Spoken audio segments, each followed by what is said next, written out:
Yeah, amazing. Let's get into it. So, thank you all for spending your evening with the International Women's Alliance. IWA is a global anti-imperialist alliance that's fighting for genuine liberation for women and LGBTQ plus folks around the world. Um, it's a movement that's taking up campaigns, that's linking together to build people power to really fight for the genuine liberation of people by addressing the root issues that they're facing in imperialism and capitalism. Um, and we're really excited to be here celebrating Pride together by uplifting the militant history of LGBTQ plus people all around the globe who are fighting to advance movements towards their genuine liberation. So we have a really exciting program. We're going to do a political situationer to learn about the history of Pride Month, to understand its roots um, in really queer people rising up to resist state violence. And we're also going to talk about the current conditions of people who are fighting back against oppression around the globe. Yeah, we also have some amazing speakers from different organizations who are going to share a bit more about their struggles and how it relates to our work uplifting the liberty of people for national sovereignty and for their rights as uh, LGBTQ plus folks and gender oppressed folks. Um, yeah, I can pass to our other MC today to introduce themselves as well, and then we'll get into it. Yeah, thanks, Anna. Hi, everyone. My name is Abby. I am the Secretary General of Gabriela USA and also part of IWA USA on the US Secretariat. So excited to be here to talk with you all, to have these conversations as Anna was sharing. And happy Pride to everyone. The video we just showed is actually from the Stonewall Pride March in the Philippines where Bahagari, which is a national democratic organization in the Philippines for LGBTQ Filipinos, it showed them actually marching in the streets and going face to face with the police and even tearing down the barricades covered in barbed wire. I think the person who actually broke first to grab the barricade is their chairperson, Reina.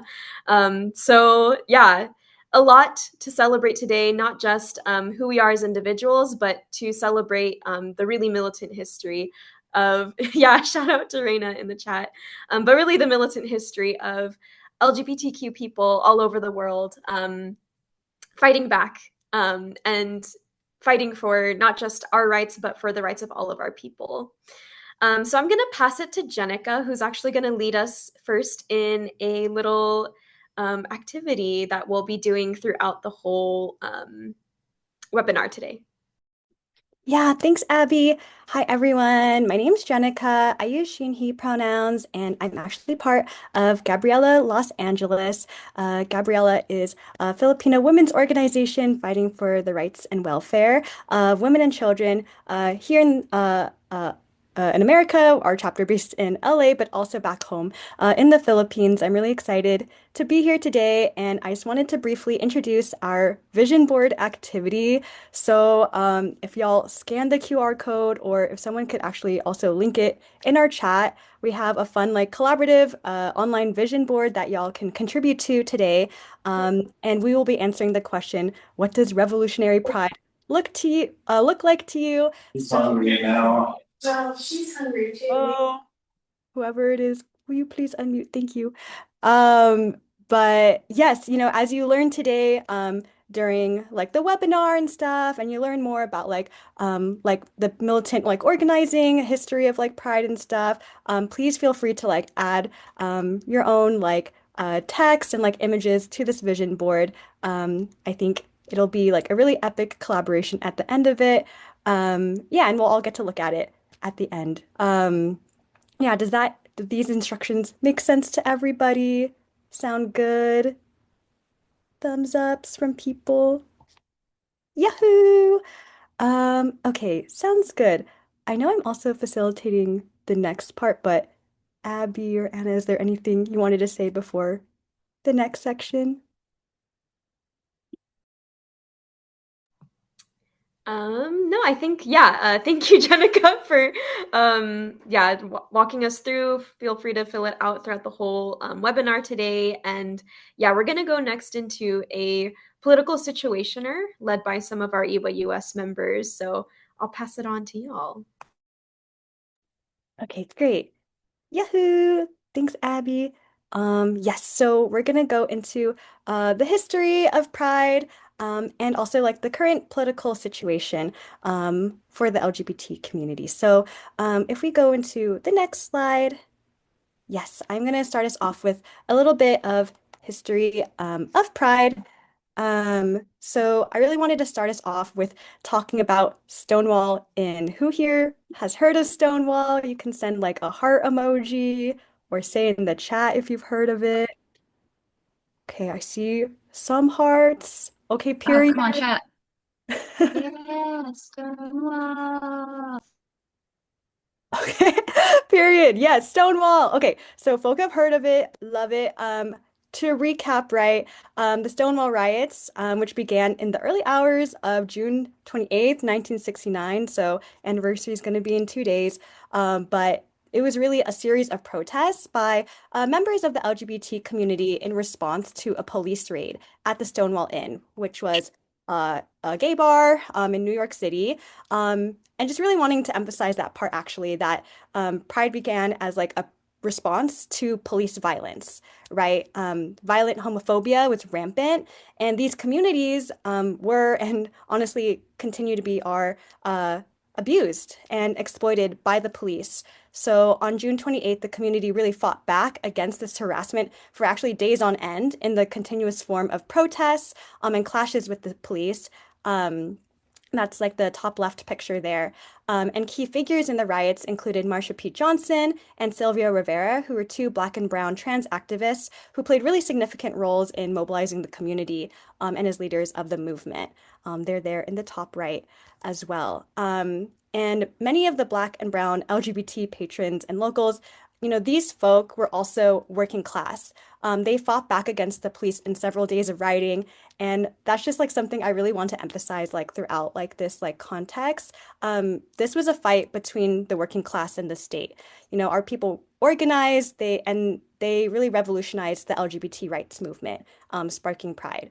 And even after this, Sylvia Rivera and Marsha P. Johnson continued to organize. They started like organizations dedicated to supporting like homeless trans youth, because they knew that there were more issues that the community had to fight. And there was that intersection of LGBT rights with working class struggles. Um, and they have always pushed forward the idea that the fight for equality must address all the different struggles faced by working class people. And as Marsha P. Johnson said, no pride for some of us without liberation for all of us. And so that being said, I wanted to move us into the context of the AIDS crisis as well. So a decade later came the peak of the AIDS crisis, right? AIDS is the last stage of HIV infection. And this crisis was really marked largely by government indifference, widespread stigma against gay people, and virtually no funding towards research or services for everyday people impacted by AIDS. There was really a devastating lack of public attention, particularly by Ronald Reagan, who was the president at the time, with his administration basically treating the crisis as a joke, calling the AIDS crisis like the gay plague. But thousands of people in the LGBT community actually organized one of the most influential patient advocacy groups like in history in response to this crisis. With ACT UP, or AIDS Coalition to Unleash Power. But I don't want to get lost in the weeds here. And I just want to emphasize, like, essentially what was happening here was that the government was like fine with the mass deaths that were happening in our community, and actually had a large role in the active killing off of people who are not just queer, but people who were poor and working class, right? This is not dissimilar to what we saw in like the roots of Pride. Pride was and continues to be a protest and a struggle that's waged by the working class. And we still see these roadblocks today, right? With even the ongoing like COVID crisis and Trump cutting public health care. So this is just what I want us to keep in mind as we continue to learn about the political situation of LGBT people now, and that it's not divorced from this class analysis. So that is the roots of pride, and I'll pass it on to the next facilitator for our next slide. Yeah, hi, I'm Isabel with the APL in Denver, Colorado.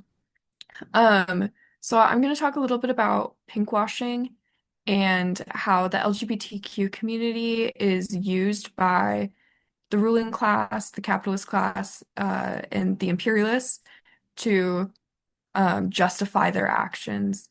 So something that folks who have gone to Pride here have probably seen or noticed, or maybe you've seen like posts about online, are weapons manufacturers and cops at Pride. So I want to talk a little bit about cops showing up at Pride.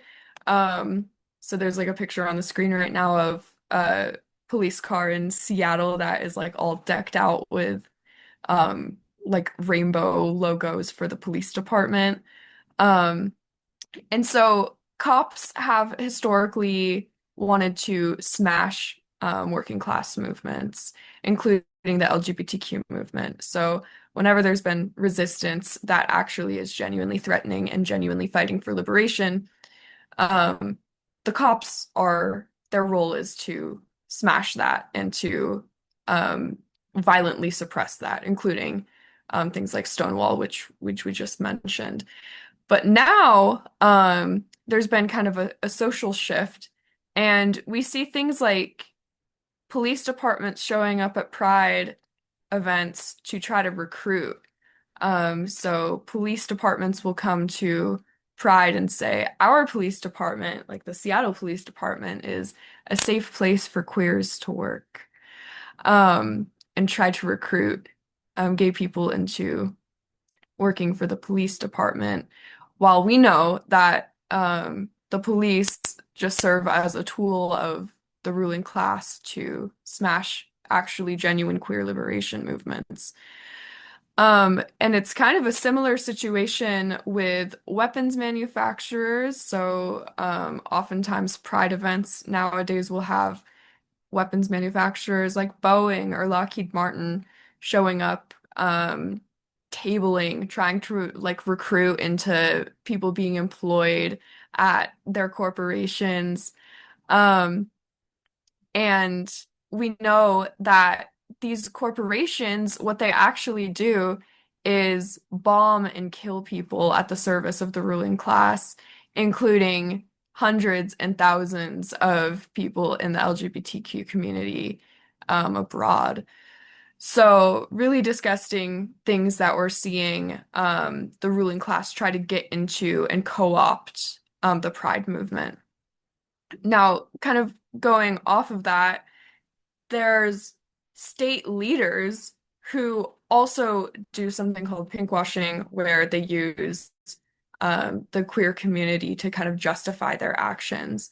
So there's a quote on the screen right now, which is actually from Benjamin Netanyahu when he was talking to the US Congress and there were mass protests against his presence. He said, "Well, I have a message for these protesters. When the tyrants of Tehran, who hang gays from cranes and murder women for not covering their hair, are praising, promoting, and funding you, you have officially become Iran's useful idiots." So he was accusing the protesters of um, being funded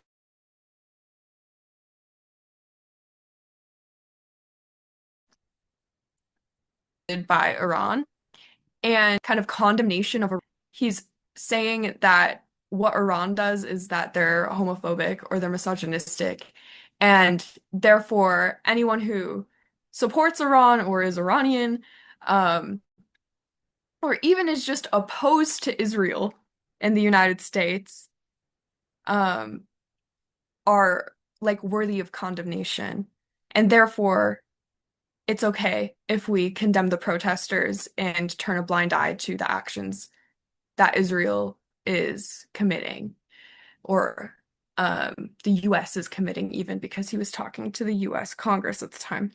And then, kind of similarly, too, we have just from a couple days ago, Ted Cruz talking about how in Iran, suddenly he starts caring about transgender people and transphobic hate crimes, to talk about why it's okay to be bombing Iran and killing countless people in Iran, which inevitably includes members of the LGBTQ community and women. So we have these kind of like heads of state and people who make the policy decisions of the imperialists and of the ruling class trying to use the queer community to justify these actions in a propagandistic way because the tide has kind of turned socially, and the working class, the masses, are more in favor of rights for LGBTQ people, rights for women, liberation for our communities.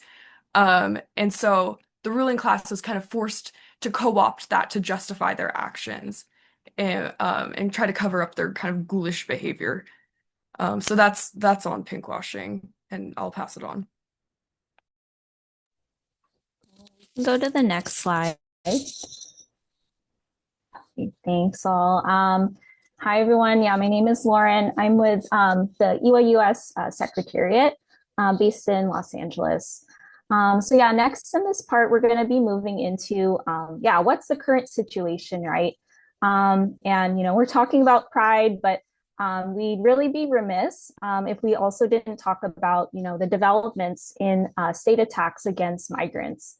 Especially understanding, right, the origins of pride as a protest, resisting state violence, and yeah, the scapegoating of oppressed communities. So yeah, to share about the situation, you know, starting earlier this month, migrant communities across the country, from LA, Minnesota, and Chicago, have really been terrorized by ICE agents, but also in collaboration with federal and local law enforcement agencies. These raids really represented a shift in ISIS tactics, instead conducting large-scale workplace raids, arresting thousands of migrants at Home Depots, farms, factories. And these raids come after ICE was directed to make a minimum of 3,000 arrests per day, which, yeah, is really a drastic increase in the already high average of 600. And after Trump named that they would target so-called sanctuary cities like Los Angeles. On top of this, we've also seen unprecedented militarization against migrant communities, with Trump ordering the deployment of 2,000 National Guard and 700 US Marines to put down the quote insurrection in LA. But also to accompany and protect ICE agents while making arrests even of immigrants. As seen here in the right photo, it actually depicts a National Guardsman with his, you know, military grade weapon accompanying ICE as they're detaining an immigrant. And yeah, here in Los Angeles, there's actually more US military servicemen deployed to the city than Iraq or Syria combined. On top of that as well, state agencies have really been cracking down on activists and organizations that are fighting back, claiming that they're financing and materially supporting the quote coordinated riots and protests. They've even launched an investigation into an additional 200 organizations, even well-established nonprofits that they're alleging are using US tax dollars to provide material support to quote illegal aliens. So yeah, what's the situation now? Almost like a month in, immigrants are still scared. They're scared to go to work. They're scared to get groceries, go to medical appointments. They're trapped in exploitative low-wage jobs, being willing to, put up with even harsher conditions in the workplace and make even more sacrifices for their families. There's also reports of migrants receiving eviction notices after missing work and not being able to make rent. And even those with documentation, green card holders are afraid. We can go to the next slide. And yeah, this is especially so also for, LGBTQ migrants who really face an added layer of oppression and harsh conditions, especially during detainment. So yeah, I think, oh yeah, somebody already shared his story in the chat, but I really wanted to uplift the story of Andrew Hernandez Romeo, who is a gay Venezuelan migrant who is escaping homophobia in his home country. He'd been awaiting asylum at Otay Mesa, a detention center in San Diego, when he was actually secretly deported to El Salvador in March. And yeah, a country he's not from, he's never been to. And his family and lawyers, they only located him after identifying him in public footage showing like shackled men that were being marched off a US military plane. He's currently presumed to be in CECOT, a supermax prison in El Salvador that people may have seen, like it's really sensationalized on the news, where yeah, immigrants are really held without charges and denied contact from the outside world. And yeah, his story is really like countless other LGBTQ migrants in detention. For example, like Ligaya Jensen, a lesbian, a Filipina immigrant who's been detained for over 6 years, who face even more precarity in detention, but also even more risk returning to their home countries. We can go to the next slide. But yeah, migrants, they haven't just been taking these attacks, but they've also been taking to the streets, right? Alongside other oppressed communities to protest against the fascism we're seeing in front of us. Over 5 million protesters actually mobilized for the No Kings rallies across the country earlier this month, which, yeah, marked actually one of the largest single-day protests in US history. And yeah, women and LGBT orgs have been right alongside them. We have photos here on the left-hand side of different, IWA member orgs. So on the left is Women Against Military Madness, based in Minnesota, as well as on the right, we have Gabriela Los Angeles. So yeah, just to close, we really wanted to not disconnect, what the current reality is in this country from the situation of LGBT people, and just really showing that this is really an advancement of, Trump's attacks on migrants, but overall just an advancement of fascism in this country. And currently migrant communities, they're really the main targets for scapegoating by those in power to explain the worsening economic and political crisis. And, as IWA US, we really understand that the only way to fight against this fascism is to have a organized mass movement. And, for us as women and LGBT organizations to be, right alongside the people. So yeah, with that, we'll transition into talking also about the situation and resistance globally of LGBT people across the world. So yeah, I'll pass to Isabel to close this out.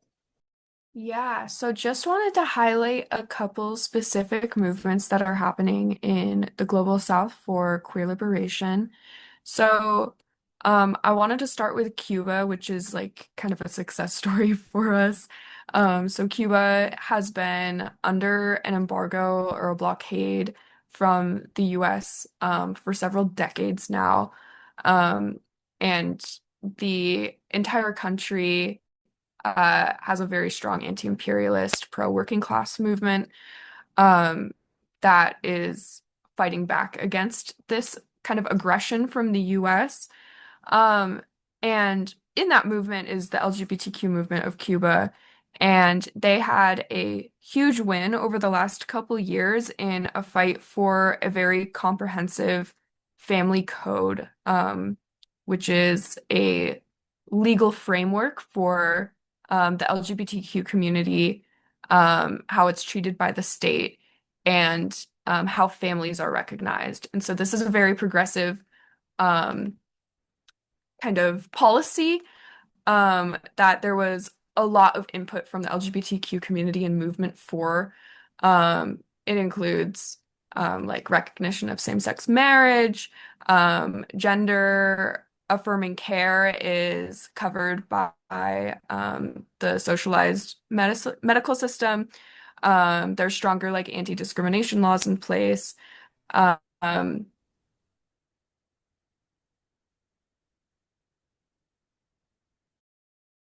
and a family is no longer defined as just even. So this was a huge win for the LGBTQ movement in Cuba. I also wanted to talk a little bit about the movement in Uganda right now. So the government of Uganda is very reactionary and regressive pertaining to the LGBTQ community and queer rights. So there's a very strong resistance movement to this from the LGBTQ community. And notably, there was an act that's been proposed, which is outlawing homosexuality.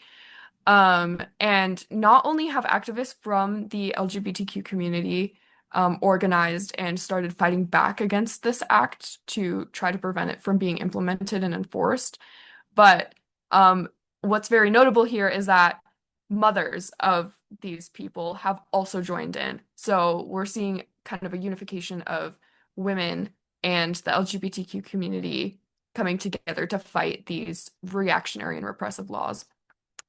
I also wanted to talk about the Philippines. I know we're a little bit short on time, so I'm going kind of fast. But we previously mentioned that today is actually the anniversary of Stonewall Manila, or a big protest that happened in the Philippines in 1994. And it's considered one of the first Pride events, like a Pride march that was very public in the Philippines. And it had a very, very militant character, that really showed the power of the people's movement for queer liberation. Um, and so it wasn't just kind of like a pride march that you might see kind of today in the US, but this was a true protest, and really was a moment of pride as a protest. Um, and so today's the anniversary of that. So it's a wonderful day to be doing this webinar, and to be honoring the LGBTQ movement in the Philippines. There's also a case to highlight in the Philippines, which is very sad. So if people are not familiar with Jennifer Laude, she was a transgender Filipina woman, a sex worker who was murdered by Joseph Scott Pemberton, a U.S. military man in the Philippines. And it's a very clear case of a murder, a hate crime, a transphobic hate crime in particular. And unfortunately, Joseph Scott Pemberton was pardoned by the Duterte puppet regime of the United States. So Duterte being the head of state of the Philippines at the time, who wanted to kind of court favor for the US, ended up pardoning Joseph Scott Pemberton. And so Jennifer Laude, unfortunately has not received proper justice, and our movement continues to fight for justice for Jennifer Laude. And that's part of everything that we do. It's a campaign that the International Women's Alliance has taken up, and will continue to fight for justice for Jennifer Laude. It kind of goes hand in hand with the militarization of the Philippines by the US, like why were US soldiers in the Philippines to begin with? Because the US is using the Philippines as a neo-colony, as a military base for its own imperialist aims. So we also are calling for US out of the Philippines and an end to the bases in the Philippines. So complete removal of US military bases and militarization in the Philippines is something that we have to fight for to prevent cases like Jennifer Laude from continuing to happen. Um, and then also the New People's Army is an arm of the Communist Party of the Philippines and the National Democratic Movement, which actually uh, kind of honored the first gay marriage in the Philippines before it was really recognized by the state. The NPA has been a place that honors gay relationships and gay marriages. So really demonstrating here that the NPA, the NDFP, the CBP are the most progressive part of the Filipino movement and the true representative of um, the Filipino working class. And yeah, I think that's all I'll say. Sorry, I was kind of rushing a little bit.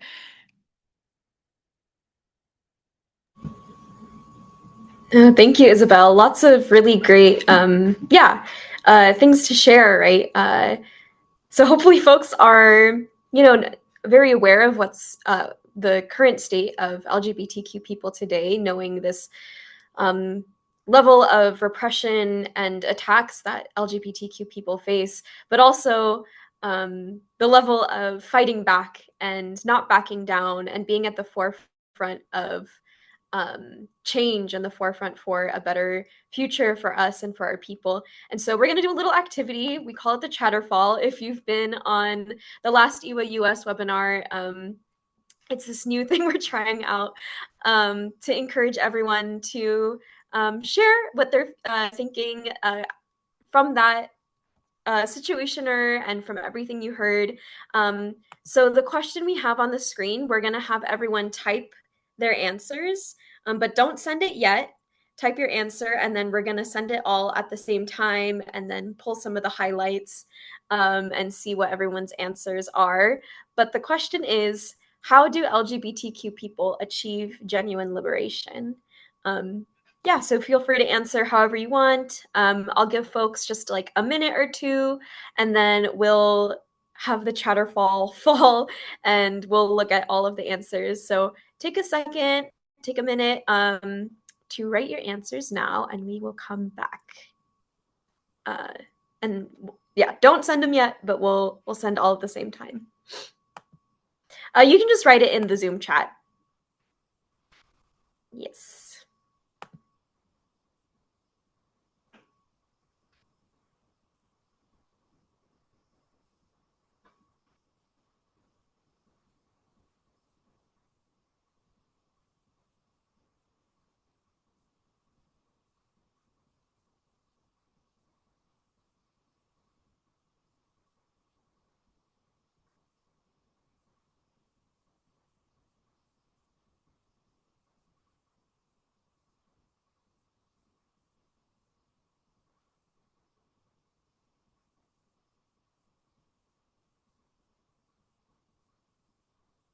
Okay, and if your thing is ready, you can put a react in the chat, and then we can send them all at the same time. Or a react and a Zoom react. A thumbs up would do. Okay, I'm seeing some people are ready. Okay, so I'll say on the countdown, 3, 2, 1, folks can start to send their messages in 3, 2, 1. Woo! Okay, cool. Wow, this is really, truly a waterfall.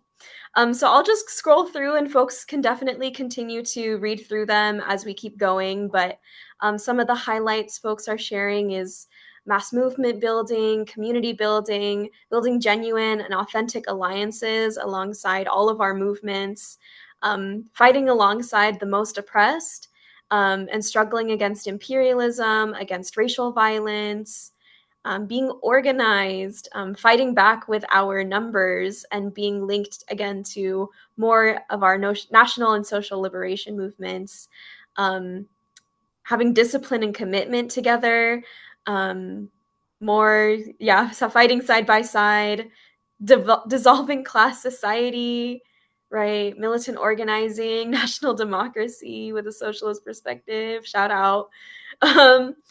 Knowing how we can take actions and how do we also raise the consciousness of our communities together. Scientific socialism, revolution, decolonization, indigenous sovereignty, understanding why and how queer people are alienated, right? So understanding the role that we play too, in how we continue to fight back, linking up with the working class, community and care, right? Yeah, building the movement. Yes, dismantling white supremacy, fighting for liberation, building our organizations, proactivity rather than reactivity. Revolution, right? Abolishing capitalism, fighting against fascism, understanding again the roots of where all of these isms come from, having safety and bodily autonomy, especially for the LGBTQ community, recognizing our struggle is a working class and decolonizing struggle. And yes, more movements for and working class people, along the lines of national liberation and internationalism. So many great reflections folks are having, right, about how our liberation is not just for ourselves as LGBTQ people, but for the whole of our people, right? Um, uh, no queer liberation without the liberation of all of our people. So very exciting. I'm going to pass it over to Anna. It sounds like there's a lot of excitement in the chat about what we've already been seeing and the opportunities for us to continue this fight. So we'll actually get to hear from some speakers, but I will pass to Anna to introduce them. Yeah, thanks, y'all. That the Chatterfall is such a fun way to see like gauge what we're all thinking about as we yeah, sit in this information together. I think one thing that I was really struck by is just time and time again throughout history, and especially in this current moment of rising fascism and attacks on the people, it's really our communities, it's our organizations, it's the people's movements of the world that are fighting back and doing the work to liberate us, to provide services to each other, to defend our communities. And so today, as we build a militant grassroots women's organization, we want to highlight what are some organizations doing to really uplift the struggles in their communities and fight for genuine change. So I'm going to introduce all of our speakers together. We'll kind of do it as though it's a virtual panel. So we will have three speakers, and the speakers can just pass to the next speaker when they're finished. So the first of our speakers is Yazan from Palestinian Feminist Collective. Palestinian Feminist Collective is an anti-imperialist Palestinian feminist organization committed to the liberation of Palestine. They're a group of Palestinian and Arab women and feminist organizers on Turtle Island. As a grassroots political body committed to liberation from Zionist settler colonialism and US imperialism, they confront the weaponization of women's rights to further colonial and imperial interests. They stand for the absolute liberation of Palestinian land and the return to their people. So that will be our first speaker. Our second speaker, Elle, is from Whack Attack, or Women and Queers Against Tyranny and Capitalism. Whack Attack is a grassroots anti-imperialist org dedicated to fighting and exposing gender oppression and exploitation, with close attention to the class struggle as the primary struggle. And our third speaker, Robin, is from WAM, Women Against Military Madness, which is a part of the Take Back Pride Coalition. So WAM is a nonviolent anti-war feminist org for justice through education, action, and the empowerment of women. And Take Back Pride Coalition is an annual protest of the continued presence of cops and corporations at the Twin City Pride. It's Black-led, trans-led, and left-led. So everybody give it up. Let's hear some hype in the chat for our three speakers, and we will pass to Yazan. Well, thank you very much, Anna. And thanks so far for the situationer. I think it's a really great foundation for some of the stuff that I wanted to touch base on today. So yeah, if we could go to the next slide. Some things that I'm probably going to be focusing on are really just two major things that we've been noticing as the PFC in relation to LGBTQ politics and feminism and gender-based violence post October 7th. So the first is what we've seen is a resurgence of pinkwashing by Zionists. And this is not to say that it ever stopped, but pinkwashing was definitely a much more common phenomenon in the 2010s, 2015s, like this era, especially into the like Obama and Biden eras, like because of liberalism. And so I think there's a lot of reasons why we might have seen a move away from that trend. But especially with Netanyahu, for folks who don't know, he's part of a far right government. And so there's been a trend, an increase in a move to the far right, both in the US and both in the government of the Zionist entity. And so because of that, there really hasn't been as much intensive focus on the liberal propaganda used to justify Zionist colonization of Palestine. That being said, we did see like a lot of stuff come back up. And so a common image that was being circulated, there were two or three like this of IOF soldiers, so the military of the Zionist entity, holding rainbow flags, standing in the rubble of Gaza. So there's this image, and then there's two other images of soldiers of that. I'm doing this. And just so folks know, if you can't read it, it's a soldier standing in rubble holding a flag that says "in the name of love." And then he wrote it again in Arabic and wrote it again in Hebrew. And so this is for us something that's really important to pay attention to. If we can go to the next slide, because it signals that there's still an audience for liberal propaganda like this. And so what this means is, even though there's been such a successful like propaganda campaign put forward by the right that hasn't had to rely on liberal tactics, there still is liberal Zionists, moderates, folks who still think, I think it was Isabel who mentioned, like with the Overton window, like more and more folks are sympathetic to LGBTQ politics. They think it's a social faux pas to be homophobic. Now you have that there's still a catering to this audience, and there's still the creation and dissemination of this propaganda. And so there's an image here. It's the one in the middle. It's a quote that's cut out. And this is a quote from a soldier, a Zionist soldier, who was part of an invasion in 2014 in Gaza. And he's commenting on when he saw Zionist soldiers in 2023 and 2024 holding rainbow flags in Gaza.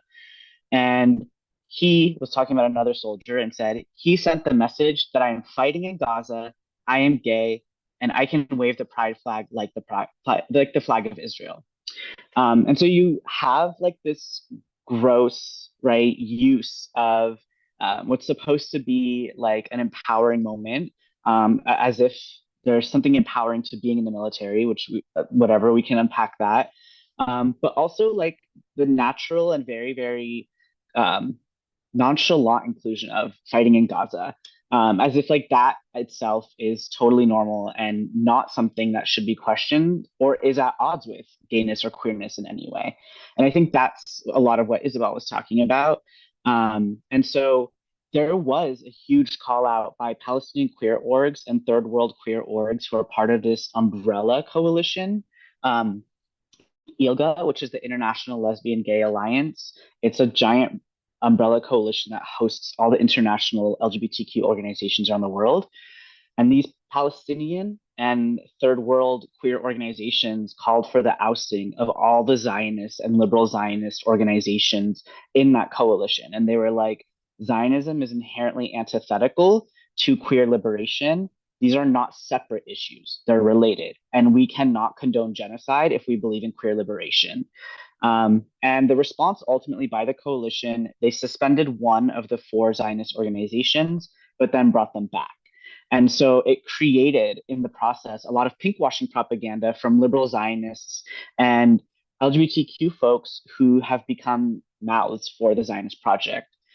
So the top right, this image here, that's a picture of a tweet.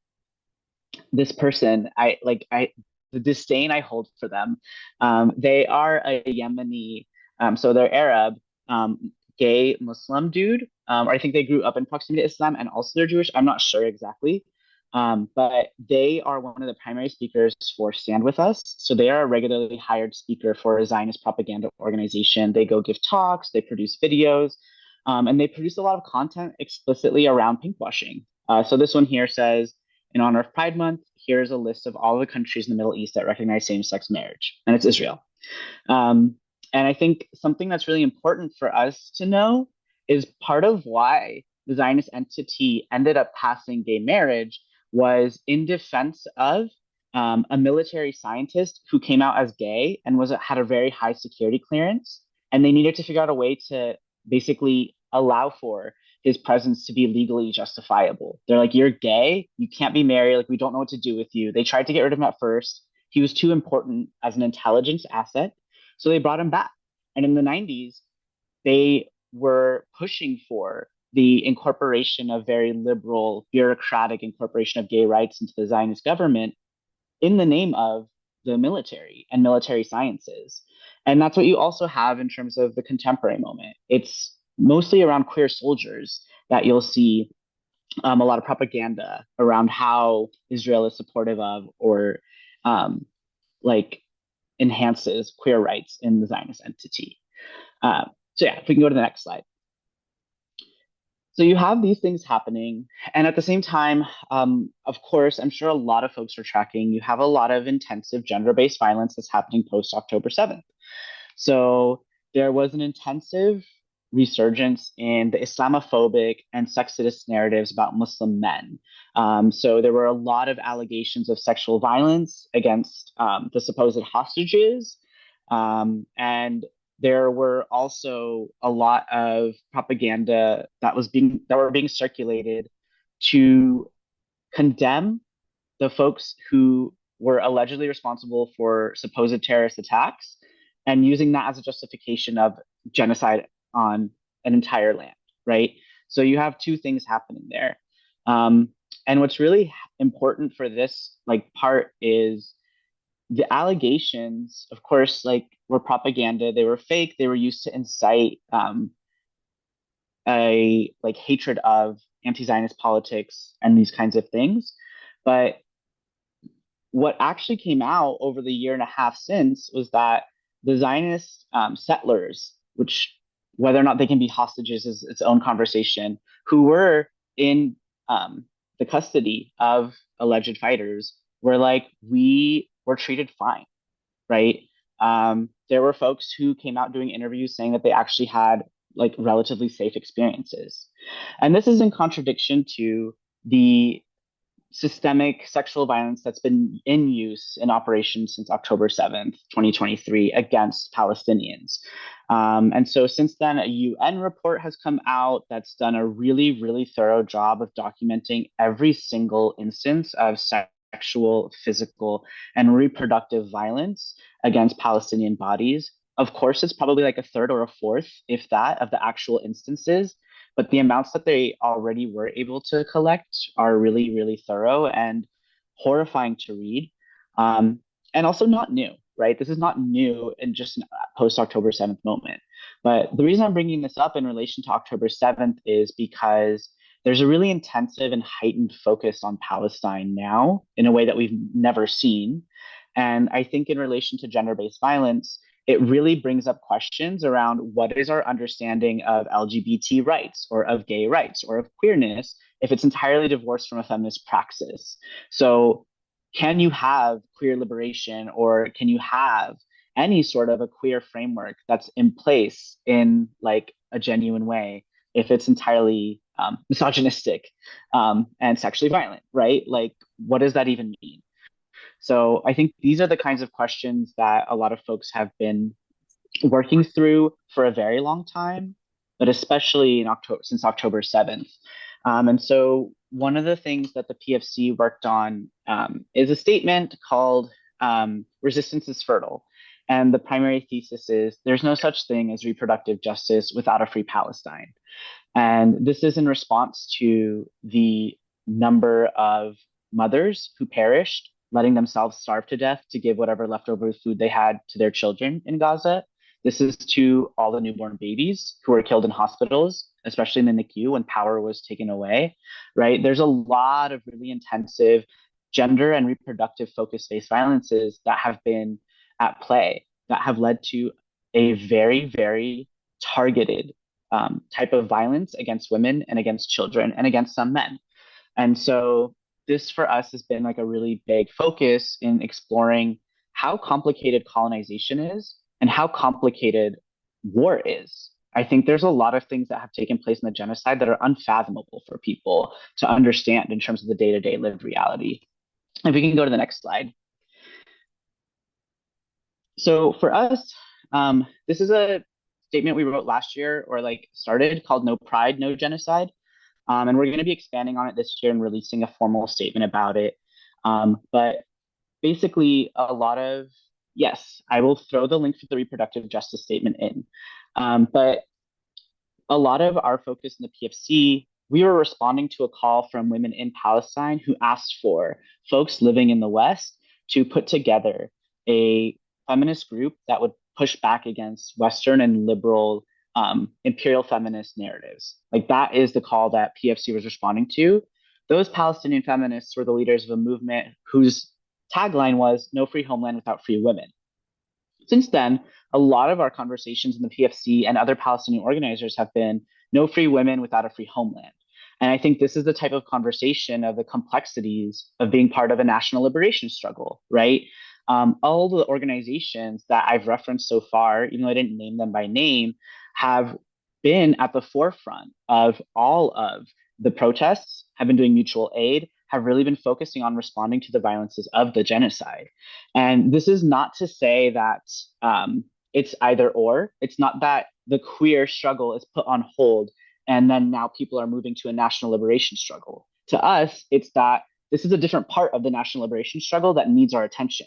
And I think these types of conversations are the nuances of what the identity politics in the US do to our understandings of how complicated and interwoven political struggles really are. So to us, there is no way that you can separate gender-based violence from violence against queer people, from capitalism, from colonization. They all depend on each other, they all operate with each other. And at the same time, I think there's been a lot of statements from Palestinians. There were even a lot of queer Gazans who were posting online who were like, fucking identity politics are useless to me right now. I'm probably going to die tomorrow. And some of them did die the next day. Like that was their lived reality. And I think those kinds of things are really stark and intensive reminders of how some people in this world experience a political reality that others will never understand and that no one framework could ever capture. And I think that's why for us in the PFC, it's really important to keep a really intersectional and nuanced approach to how we understand queerness and how we understand pride and how we understand what queer resistance is in this moment. And so for us, I just wanted to name that I think a lot of our pride and queer work lately has really been, how can we fight back against identity reductionism, right? How can we make sure to reclaim a narrative that centers the thorough and entire experiences of our people? Anyway, I think that's my time, so I'll gladly pass it over to the next person.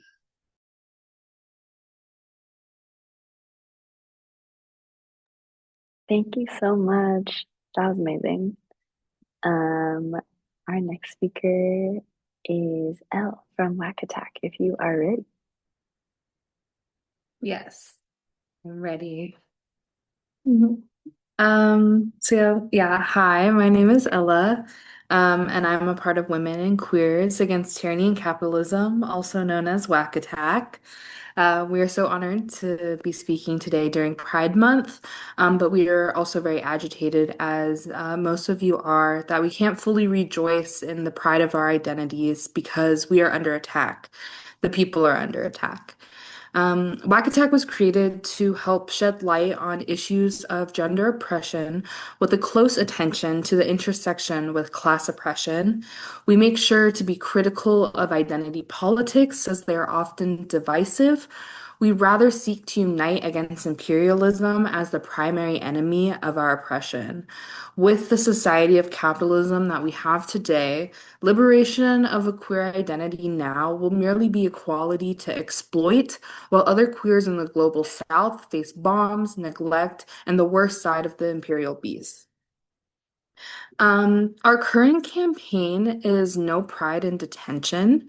It's dedicated to exposing the injustices of the US government against the people detained by ICE, specifically in our queer community. As the US performs Western rainbow capitalist pride, they also attack, arrest, and disappear queer and trans people every day. Right now, we identify especially the attacks on our queer migrant community. How can we celebrate pride when not all of us are free? We, women and queers, have a stark responsibility to expose the abuses of our country against the people. One key aspect of our campaign is understanding that the US is an asylum country, meaning one of our democratic principles is allowing people into our country for safety. For many queers around the world, it is not safe. So many trans and queer folks escape to the US, but unknowingly they're hit with transphobia, homophobia, racism, xenophobic laws, and deportation and death. Slide, I think you can go to the next slide. Perfect, yeah. So under Trump's first regime, Roxana Hernandez fell victim to state violence and neglect as she was fleeing from her home country due to violence committed against trans people. In an interview, she said trans people in my neighborhood are killed and chopped into pieces and then dumped inside potato bags. For that reason, she came to the US, yet she died here on a cold slab of concrete floor in a freezing detention center. I also wanted to honor some of other trans women's lives. Jennifer Laude was mentioned earlier. Roxana is on there. Serena was a Puerto Rico woman burnt alive, and Dime Doe was a Black trans woman who was also murdered. I want to highlight these to show that the allowing of violence against trans women by the state, like that in detention centers, only emboldens the individual violence against trans women. And this is how these other women died. They were murdered because they were trans by individuals. Yeah. But we turn this agitation into militancy and reinvigorating the militant aspect of pride. You can go to the next slide. Thanks. We do this because no one deserves to die this way. We do this because we want to be able to be free to exist as we are fully and celebrate our queer identities. And the New People's Army in the Philippines are a prime example of pride in the revolution, what genuine pride is. So I wanted to highlight the stories of Kanika, which is the first picture. She shares a story about the time she danced with another girl in front of comrades and peasant masses. It was a big thing for her, she says, because it was the first time she felt visible, not just as a red fighter, but as a lesbian in the People's Army and the revolutionary movement. Also mentioned early, but Ka Andreas and Ka Jose, during the wedding, sponsors draped the sequence Communist Party of the Philippines flag around their shoulders. The flag was held in place by a long beaded cord, which also went around the couple and the sponsors, symbolizing that their marriage would be made stronger with the help of the comrades and the masses. Andreas held a bullet, as did Jose, in each other's hands. The bullets represented their commitment in the armed struggle. Seeing how there's pride within the revolution and both us allowing the pride in being able to fight for the people, serve for the people, and help push forward liberation movements, but also not until there is that genuine liberation, will our identities be able to be liberated? Um, yeah, queers must be militant and serving the people. It is our right to have a safe space, and we must demand that, along with the great understanding that no space is of liberation unless all are liberated. Thank you. You can follow our Instagram at Whack Attack to kind of follow along on our journey. We're a new org, so we're still building up our campaign, but we'd love to, yeah, connect and continue to build strength and solidarity. Thanks. Thank you so much, Ella. We have folks who are dropping links to the Instagram and things in the chat, so everyone make sure to follow up on that. And we will pass now to Robin. Hello, everyone. I just want to thank you again for the allotted time and just putting on this webinar. It's really appreciated, and it's super crucial information. And I don't have any slides. I'll sound like I'm reading a little bit from our website and a lot of recent press conferences that we've had to do. I'll try to touch a little bit on, I guess, the like local politics and like national news that have been coming out of Minneapolis, St. Paul as well. But yeah, I'm just kind of gonna summarize how our work has formed and where we're at now. So the objectives of our coalition, Taking Back Pride, has been active since 2016. I think our full kind of actualization as like a march started in Pride end of June 2017. And we are a response to the corporatization of Pride and a refusal of Twin Cities Pride, which is held by the city. It's its own large nonprofit, but they get a lot of public funding, to listen to community demands to remove cops from an explicitly anti-cop event. Stonewall was a protest against police brutality led by Black trans people. As queer and trans community members continue to be targets of ongoing police violence, it is an insult to the legacy of Pride and to those who continue to be harmed by police violence to prioritize the comfort of cops and corporatizations at the expense of the community. So our demands have honestly been pretty similar throughout the years, but at the same time, we kind of kept this like consistent like language in a way because like corporations won't be fully removed from Pride without like uh capitalism being abolished as a concept, right? But it's more like showing the hypocrisy every year, with demands that we update to like the local work that we like kind of originated from in the Black liberation movement, and just like grassroots organizing in general. Taking Back Pride was formed originally from the Twin Cities Coalition for Justice, which is a chapter of the National Alliance Against Racist and Political Repression. They've protested police killings of Black people in our neighborhoods and throughout the Twin Cities metro. But specifically since 2017, the Twin Cities Coalition for Justice spearheaded the coalition, which has protested the inclusion of police and corporations after the board's failure to remove them after the murder of Philando Castile by former MPD officer Geronimo Yanez. I'm just gonna like, give myself a break. I'm like a little So yeah, Twin Cities Coalition for Justice has been around since 2015. And we basically like we're responding to how everything was business as usual despite Philando Castile's murder, despite George Floyd's murder. We are going to continue to protest. We still had a march. We had the car caravan, I think, event in 2020 and 2021, but we started continuing to have a march throughout the years to focus our essentially that our work is ongoing throughout the year, despite like it being Pride season or not.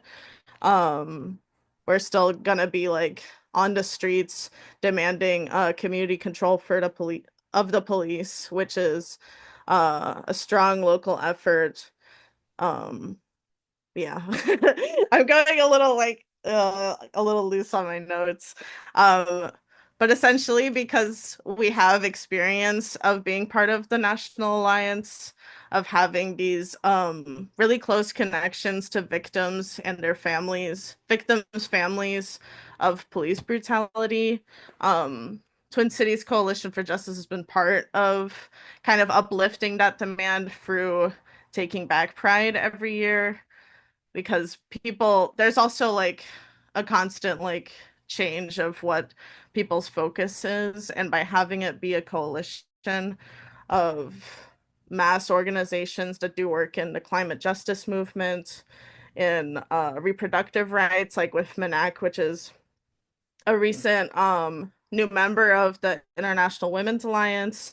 WAM has participated in taking back Pride, but we kind of became part of the coalition more officially last year, and the year before that, I would say 2023.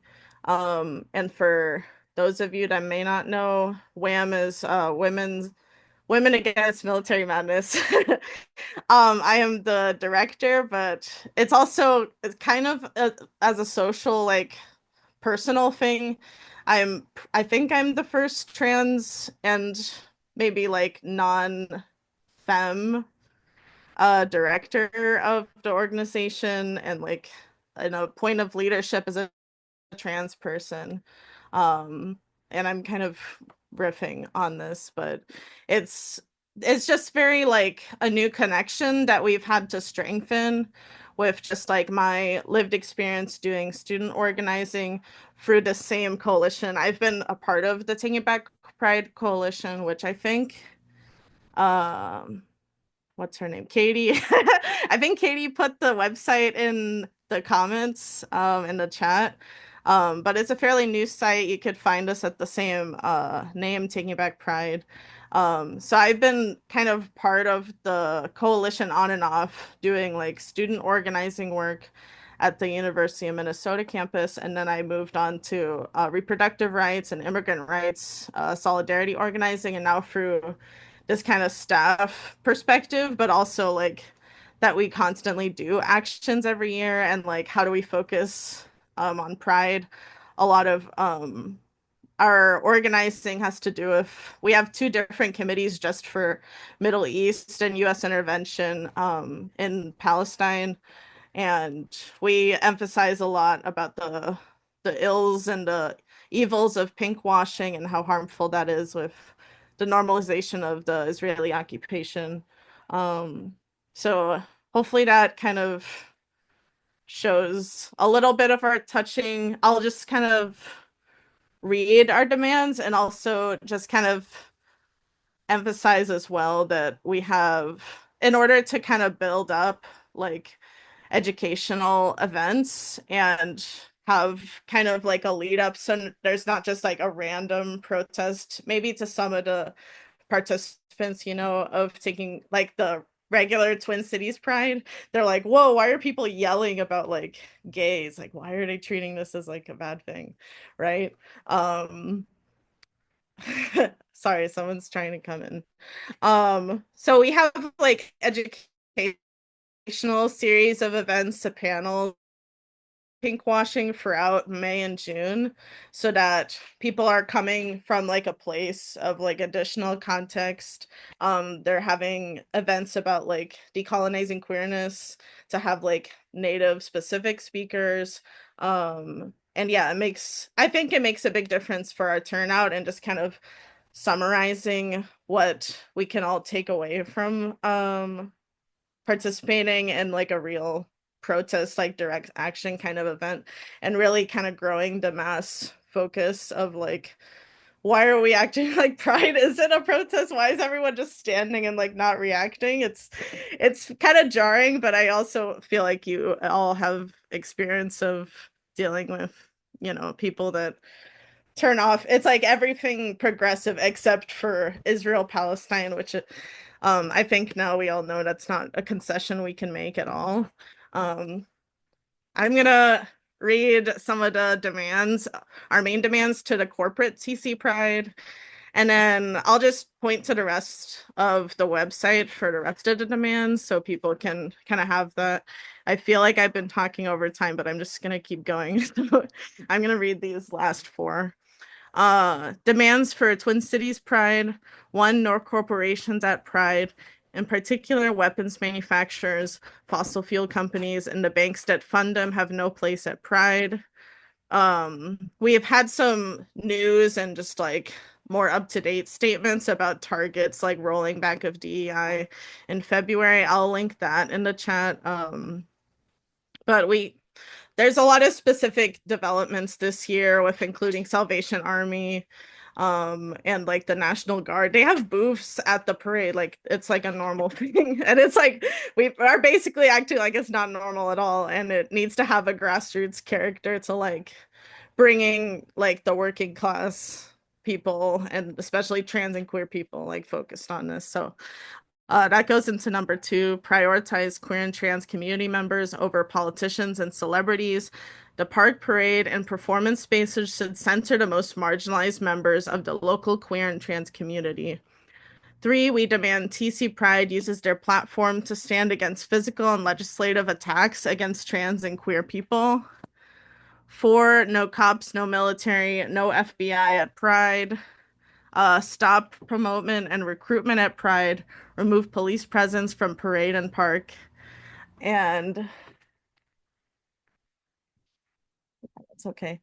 And five, increase community involvement and transparency across TC Pride operations. We deserve a board that is actually reflective of our local community, not just executives and wealthy donors. We just don't know who makes up these board members. There's so much like there's just no transparency at all or like clarity about it. And yeah, it's just very weird. So I'm gonna cut it off there, and I have to leave and continue my other meeting. But thank you so much for your time, and yes, send me any questions you have. I'll also link Twin Cities Coalitions for Justice's CPAC language because it's a national uh, campaign that the National Alliance Against Racist and Political Repression really want to kind of put forward and promote on a national scale. So thank you so much.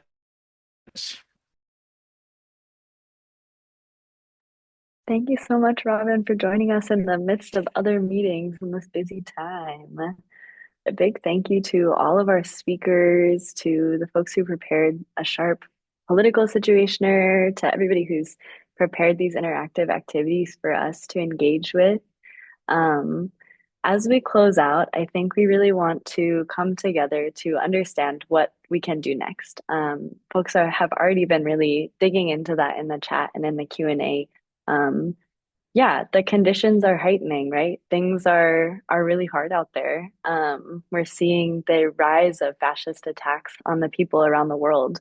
We're seeing the increasing crisis of imperialism that is leading to build up to wars between massive imperialist powers. And we know that the people on the ground are the ones who are going to bear the brunt. We're seeing attacks on social services. We're seeing attacks on our migrant communities. We're seeing the repression of activists who are fighting back. And in the midst of that, in the face of that, we're seeing movements of people coming together to fight.